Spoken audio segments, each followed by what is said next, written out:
Hello everyone, I am Tessellating Hexagons, and this is some more Touch Detective 2.5, and we join Mackenzie in the first case of this game. Excuse my nasty ass throat and subsequent coughing. I told you, throat, behave yourself, I'm recording. Anyway, Mackenzie and Cromwell preparing for a dance competition. Fungi's just sitting there like, bruh. Anyway, we've seen that this case, once again, revolves around Penelope, so, of course, it's Penelope turning up. What were we expecting? Clearly this is the most important matter in the world that makes this pile of spaghetti in the opening cutscene so terrifying. Well, Mackenzie's right, it's probably not that serious, though. I mean, this is Penelope we're talking about. Get to the point, woman! What's so scary about your spaghetti? Or is it vermicelli? Oh, hello, Chloe. Not seen you in a game. Is that a euphemism for something? Your pink noodles are gone. Ladies. Mackenzie's noticed Chloe as well. I've forgotten how to commentate these episodes. I suppose I will point out, you can either read the text or listen to me. You can't really do both because that's not psychologically possible, but these episodes will be shorter than the parts that I usually produce for my LPs because this game is a lot bigger than the first one. I can't do a full half case in one episode. Like, I could do I could do a quarter of a case in an episode, and that's at the beginning of the game. Because... okay then, Penelope? Don't know what you were expecting.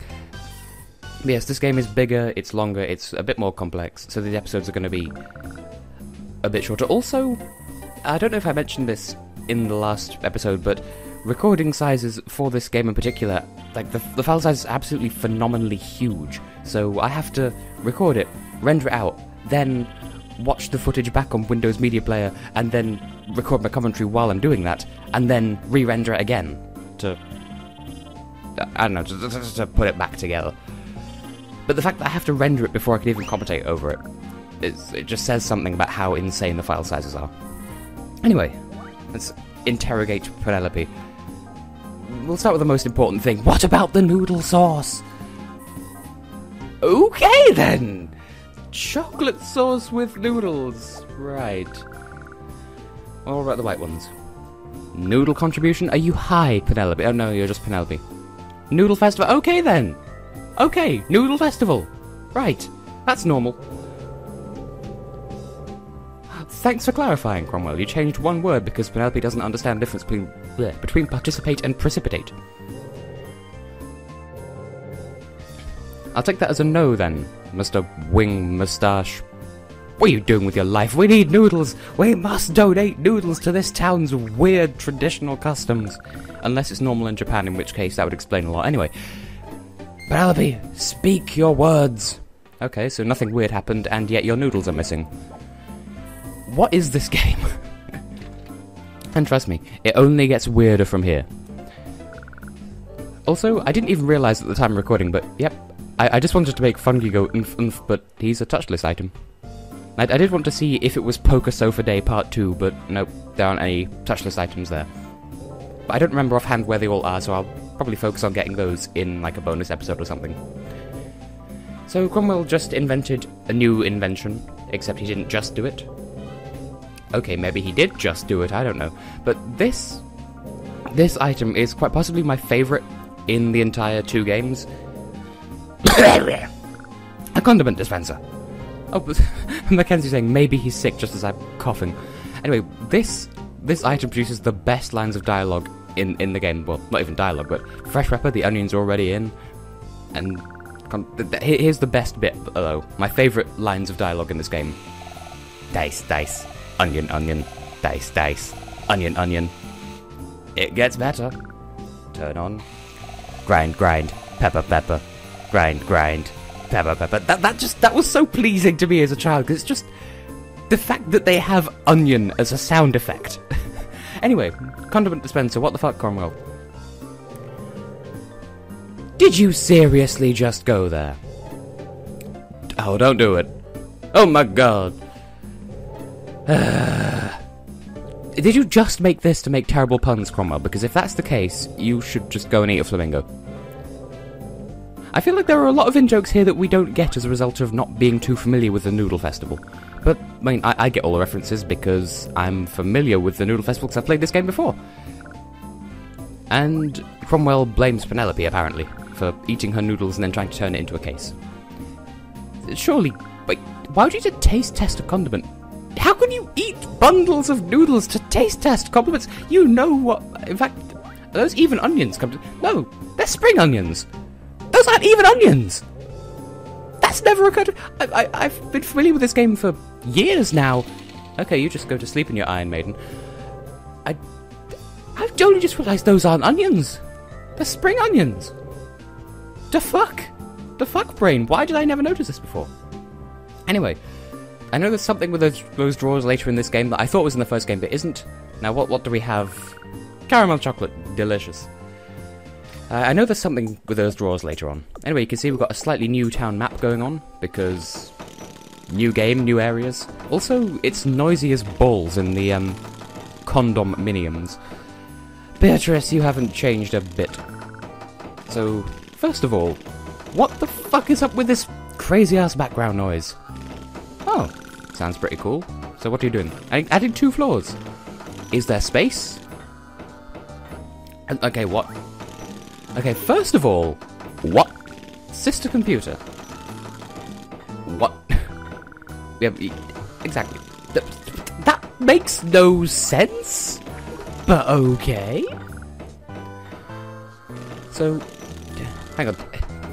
I know what she means by adding 2 floors to the second floor. First of all, that's the first floor. This is the ground floor because Britain. But, like, if you word it like that, that implies that you're adding 2 floors into the space that currently occupies the second floor. So the second floor, or well, what's actually the first floor, will be 3 floors that take up the same amount of space as the ground floor.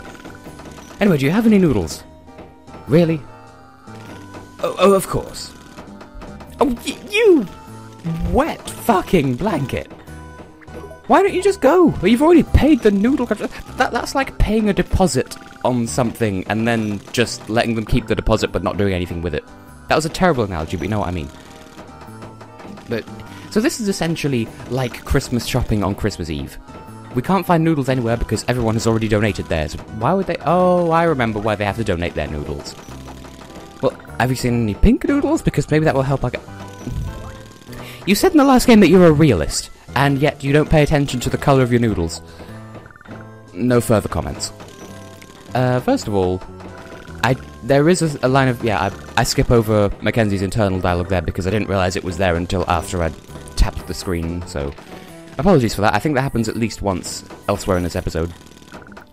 So, why are we also concerned about the green noodles? Because Chloe's looking for them. Oh, right, because they would match her clothes. Now, one observation that I made while recording this is... bananas are to Penelope what potatoes are to me. That's already been noted on TV tropes, just not in those words. I have some weird obsession with potatoes. Yeah, whatever. Penelope not understanding the meaning of precipitation, and yet... Like, I'm sure there's a word for that, where she's using the she's malapropping it up, but then understanding the meaning of the word enough to know that it's meteorology related. But that reminds me of, in my high school days, when I was taking my GCSEs, which are the last exams before what is college in this country, there was one arsehole, one exam invigilator, who I think was some external arsehole, because he wasn't part of the school. And he always emphasised the importance of, if you're going to have a pencil case in any of the exams, it has to be see-through, so, you're not hiding any cheat sheets in there or whatever. Except he pronounced it transparent. This pissed off so many people, myself included, because every day for about 2.5 weeks, transparent, it's transparent, you asshole! I'm sorry, I've not been paying any attention to the game. So, if you want to wind this back and just mute my audio and just read the dialogue, go right ahead. Okay, so the upstairs tenants. Julie's living with the one on the ground floor. Anna has just evaporated into thin air, and what about Daisy? Also, I can't think of Julie without thinking of Attack the Toucans' roommate. But yes, what about it? So she's not going to be in this game? I like Daisy. Sort of. She was kind of a bitch. She was a good bitch. A cat bitch. I'm not sure where I'm going with this thought. So Penelope, giving away all of her noodles because she's not good at cooking, presumably because of the chocolate sauce. Did I mention that I've got some laundry going while I'm recording this, so I'm a little bit not paying attention? Because, I mean, it's only 20 to 1 now, and my laundry will be ready at 1:15, but... Random milk bottle appeared out of nowhere. Apparently the pink noodles turn into milk. Well, we established that pink noodles don't taste like strawberries in the first place, so why would they turn into strawberry milk? But, now, I would say, don't be ridiculous, Penelope, but we know what this game, or this game series, is like, so having noodles turn into milk, that's not too implausible in this particular little universe. Anyway, I think that opens up a new area to us, like a new area we can go to, and an area that's new to this game, but I'm going to go to the shopping plaza first because there's some stuff to look at. First of all, that vending machine's gone, and in its place is a new shop called Old Time. Why hello, Mr. Feather Duster Tail. Bet you always wondered what was inside this building. Well, now we know because it's an important part of this game. And Mackenzie has a lady boner for him, except she's too young for that sort of shenanigans. She just has a polite little crush. He doesn't appear to have eyes, just holes like Coco the Rabbit from Animal Crossing. So what do you sell here? Antiques? Well, with a name like Old Time, I didn't see it coming in the slightest. When do you intend to open? Then, but why is your door unlocked then? Like, that just seems like a bad business move. Like you can come in, but we're not open yet. Like, that's a massive fuck you.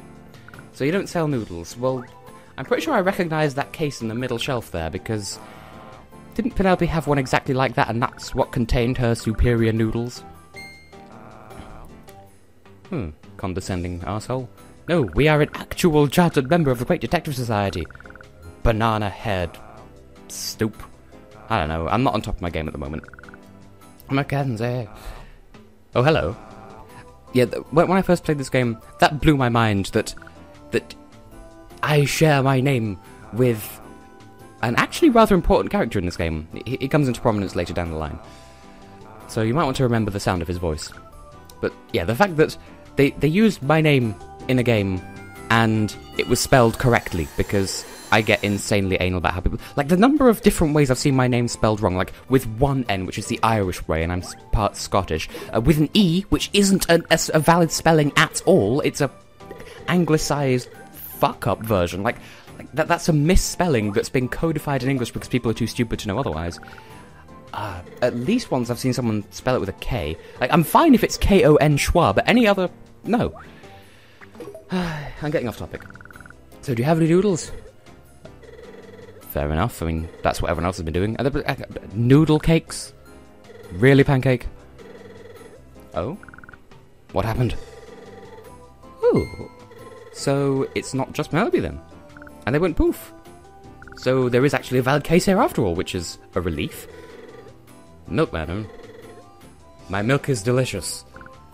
I can't complete that reference, I don't remember it offhand, but I'm just reminded of Psychonauts, which I want to play at some point, but I don't think I have the capacity to record it. So, sad face. But I intend to do it at some point, so there's that. Egg beater. Sounds like a euphemism. Well, would you like this whisk? Nope, you're just going to take it... you're just going to assume that I am a master baker, then. Anyway, this actually isn't an item on the touch list this time, and I'm sorry if my commentary's all over the place. Like I said, I'm sort of... First of all, it's rather warm in here, I don't know why. And also, like I said, I'm paying attention to the clock so I don't miss my laundry. Anyway, so Chloe's investigating people, but there's no one around to question, so she's not investigating anything. So today was a solar eclipse, but I slept through it because I was tired, and yes, it's a once-in-a-lifetime thing, but I was tired. I wanted to use the sleep, so I did. But apparently other people saw it, so I suppose that's good enough. Anyway, no sign of the, what were they called? Myrtle and what's-his-face? The ones who were guarding the door here. Anyway, what are you doing, rubbing your balls so viciously? Baking fortune cakes. They are exactly what they sound like. Fortune cookies, except they're cakes. I've not had a fortune cookie in ages. I remember having like an orange-flavoured one at one point. It was rather nice. So, what do you have to say, oh mystical future-knowing cake? It's normal cake, but it contains a fortune. And of course it's all sticky because you were just trying to eat it. A little luck goes a long way. Ladies. Rude? I'm going to take that as an insult. Anyway, do you have any noodles? well, Mackenzie said it right there. You can see the future, so of course. Okay, so... Wait, what?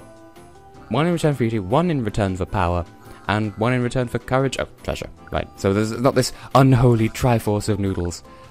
But... Okay, so does that mean that we get 3 individual noodles, or 3 bundles of noodles, or what? In any case, I have been and will continue to be Tessellating Hexagons, and in the next episode we'll explore the forest.